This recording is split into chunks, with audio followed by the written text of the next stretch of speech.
Hello everyone and welcome back to Mathboltmaster. আৰম্ভ কৰো আমাৰ আজিৰ সেশনটো। তো আজিৰ সেশনটো হ'ব আমাৰ এটা ফাইনেল সেশন য'ত আমি এটা ইউনিট টেষ্ট কৰিম। তো ক্লাছ 7 ৰ চেপ্টাৰ নম্বৰ 10 Algebraic Expression চেপ্টাৰটো আমি ফাইনেলি কমপ্লিট কৰিলো। তো আমি যিমানখিনি কনসেপ্টবোৰ শিকিলো এই চেপ্টাৰটোত গোটেইবোৰকে আমি আজি এটা ফাইনেল ইউনিট টেষ্টেৰে আমি যিবোৰ শিকিলো সব বস্তুবোৰক আমি টেষ্ট কৰিম। So let us begin. Question number 1. তো ইয়াতে আমাৰ এটা এক্সপ্ৰেছন দিছে 2d + 3 আৰু ইয়াৰ ভ্যালুটো ওলাব দিছে ইভ্যালুৱেট মানে ইয়াৰ ভ্যালুটো ওলাব দিছে আৰু কৈছে যে d ভ্যালু হৈছে 8 তো প্ৰথমতেটো আমি এই এক্সপ্ৰেছনটো অলপ সিম্পলিফাই কৰি লিখি লওঁ 2d যে দিছে ইয়াতে মানে একচুয়ালি কি হৈছে 2d মিনিংটো হৈছে 2 আৰু d দুইটা মাল্টিপ্লাই হৈ আছে ঠিক আছে এটো এটা সিঙ্গেল টার্ম হয়তো সেইকাৰণে আমি এক ব্ৰেকেটৰ ভিতৰত ৰাখিলো প্লাস সেকেন্ড টাৰ্ম যোনটো হৈছে 3 এতিয়া আমি কি কৰিম এই যে d ভ্যালুটো কিমান দি আছে 8 তো আমি এই d জায়গাত আমি 8 সাবস্টিটিউট কৰি দিম সো আমি পাম 2 * 8 + 3 এতিয়া 2 আৰু 8 মাল্টিপ্লাই হলে কিমান দিয়ে 16 2 is 16 হয় প্লাস 3 এটা 16 প্লাস 3 ফাইনালি কৰি দিম আমি আনসাৰ পাই যাম 19 তো তাৰ মানে এই এক্সপ্ৰেছন 2d + 3 ইয়াৰ ভ্যালু আহিব = 19 যদি হে d ৰ ভ্যালু = 8 হয় তো ইয়াতে আমি 19 টাইপ কৰি চেক কৰি লম ওকে নেক্সট কোৱেশ্চন কনসিডাৰ দি expression 4x² + x + 3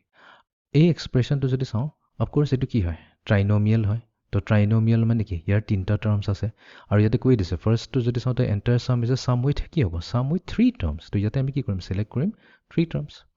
okay coefficient কি হ'ব এটা কোএফিশিয়েন্টৰ কথা যেতিয়া আহি যায় only first term and second টাৰ্মৰ কোএফিশিয়েন্ট চাব লাগিব বিকজ এটো হৈছে কনস্ট্যান্টৰ কোনো কোএফিশিয়েন্ট নাথাকে তো সেই কাৰণে আমাৰ কোএফিশিয়েন্ট কি হ'ব x² ৰ কোএফিশিয়েন্ট যদি চাও 4 হয় 4x² ইয়াতে x² ৰ কোএফিশিয়েন্ট হৈছে 4 আৰু ইফালে x আছে x ৰ কোএফিশিয়েন্ট একো নাই 0 হ'ব নেকি নো একো নাই যদি এটো 1 ৰ লগত মাল্টিপ্লাই হৈ যায় তো আমি কম ইয়াৰ কোএফিশিয়েন্ট হ'ব 4n1 তো ইয়াতে আমি সিলেক্ট কৰিব লাগিব 4n1 সো 4n0 সিলেক্ট কৰি নলবা এটো ভুল হৈ যাব তেতিয়া ওকে নেক্সট কোৱেশ্চন ট্ৰু অৰ ফলছ কৈছে x is a term of the expression x² + 10 আমাক কৈছে যে আমাৰ তাত যদি এটা এক্সপ্ৰেছন থাকে x² + 10 তেনেহলে ইয়াৰে এটা টার্ম হ'ব যোনটো হৈছে x কেনেকৈ হৈছে ইয়াতে যদি আমি টার্ম এটা চাও ফাৰ্স্ট টাৰ্মটোৱে হৈছে x² এটোটো x multiplied to x হৈছে x² and x are very different thing right for example 2 আৰু 2² কি আমি সেম বুলি ক'ব পাৰিম নেকি no they are not equal 2 হৈছে 2 মানে এটো হৈছে 2 * 2 যোনটো ভ্যালু দিব আমাক 4 দুটা কমপ্লিটলি ডিফাৰেন্ট বস্তু তো ইয়াতে তো এই এক্সপ্ৰেছনত দেখোন x কত নাই তো তাৰ মানে আমি কম যে এটো এটা ফলস স্টেটমেন্ট হয় ইয়াতে কোনো টার্ম নাই ইয়াতে যোনটো হৈছে x ওকে নেক্সট কোৱেশ্চন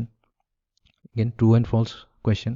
যে এইটো আৰু এইটো লাইক টাৰ্ম হয় নে নাই তো লাইক টাৰ্ম হ'ব কাৰণে তো যদি 4abcd চাও তো ইয়াৰ ফ্যাক্টৰ কি আহিছে 4 আহিছে a আহিছে b আহিছে c আহিছে আৰু d আহিছে চাৰিটা আহিছে নেক্সট 3/4 যদি চাও 3/4 abcd ইয়াৰ কি ফ্যাক্টৰ হ'ব 3/4 গুটিটোকে এটা ইউজ ধৰি লৈছো দেন a আহিছে b আহিছে c আহিছে d থাকে লাইক টাৰ্মসৰ কাৰণে আমি এই কনস্ট্যান্ট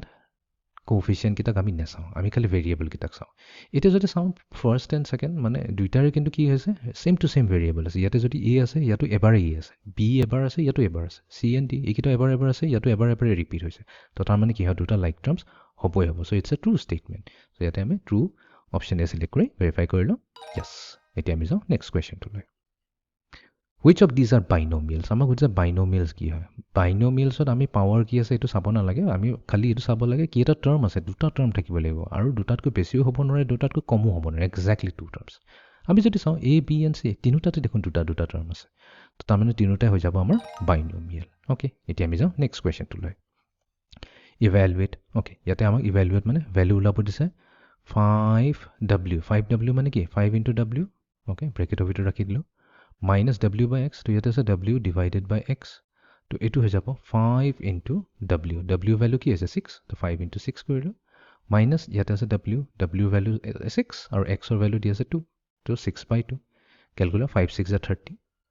এটা 6 ৰ পৰা 2 ডিভাইড 6 ক 2 ৰে ডিভাইড কৰি যাও সো 2 1 = 2 2 3 = 6 তো এটো দিব সিম্পলি 3 তো 30 পৰা 3 মাইনাস কৰিলে আমি কি পাই যাম 27 তাৰ মানে এই এক্সপ্ৰেছনৰ ভ্যালু হৈ যাব 27 আমি 27 টাইপ কৰি চেক কৰি লওঁ ওকে ঠিকে আছে next question which of these are monomials এটা mono মানে হৈছে 1 তো এটাই টার্ম থাকিব লাগিব a যদি চাও এটা টার্ম আছে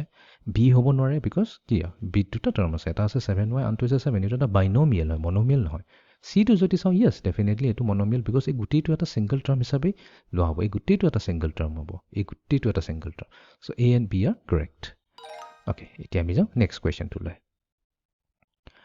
Aviv and Marco were trying to describe parts of the expression. So Aviv and Marco দুটা friend এই expression to describe কৰি আছে. Avive ক'লে যে the entire expression is the quotient of 5a and 2a plus 3. তো Avive ক'লে যে এই গোটেই expressionটো যদি চাওঁ এইটো actually expressionটোত কি হৈছে quotient of 5a and 2a plus 3 মানে কি 5a divide কৰি আছে 2a plus 3. ঠিকেইটো কৈছে কিন্তু ভুল কৈছে. Aviv is right. Marco কৈছে যে on its own 2a plus 3 is a sum of two terms. অকল যদি 2a plus 3 টোকে চাওঁ